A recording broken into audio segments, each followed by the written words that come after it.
Une sirène dans les eaux yvelinoises, la plaisiroise Julie Peugeot, 30 ans, baigne dans le mermaiding depuis 1 an.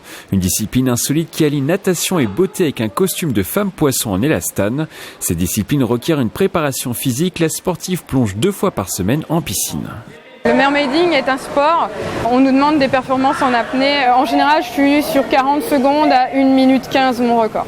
Vous avez des figures à faire si vous souhaitez. En effet, elles ne sont pas imposées, mais en effet, il y a des vrilles. On doit aussi également savoir poser sous l'eau, on va dire en mode très statique.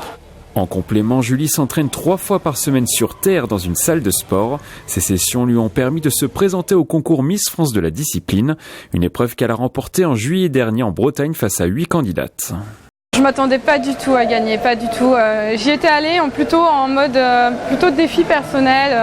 Je voulais vivre aussi une expérience avec d'autres sirènes, parce que c'est pas tous les jours que l'on peut rencontrer des sirènes en France.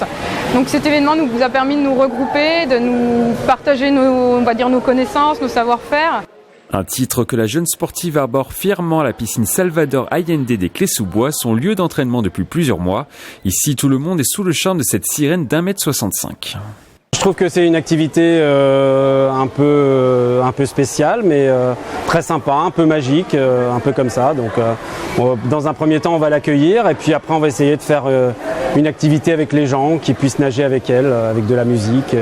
En dehors des bassins, Julie laisse de côté sa queue de sirène pour s'adonner à son autre passion, le cosplay, un loisir qui consiste à imiter des personnages de fiction en se déguisant. Après avoir créé son premier costume en 2007, la plaisiroise est aujourd'hui professionnelle et réalise de nombreuses séances photos pour montrer ses créations à ses fans. Tous les costumes que j'ai faits, j'en ai à peu près une vingtaine là. Donc on va sur plusieurs personnages. On a la princesse Leia de Star Wars, on a Chun-Li de Street Fighter pour ceux qui jouent aux anciens jeux vidéo. J'ai sorti plusieurs costumes de Lara Croft. Son dernier costume, Cassandra, l'héroïne d'un célèbre jeu vidéo. Julie a passé plusieurs semaines l'hiver dernier à le confectionner, coût total près de 2 000 € de matériaux. Vous avez matériaux principalement mousse ici, l'étole qui est ici, je voulais qu'elle soit en permanence avec un maintien drapé comme dans le jeu vidéo. Donc celle-ci représente à peu près 50 heures de travail, ça faisait 5 jours à peu près. Prochain objectif pour Julie, créer un costume de Mia, une femme aztèque dans un jeu vidéo. La plaisiroise le présentera sur des salons en 2020.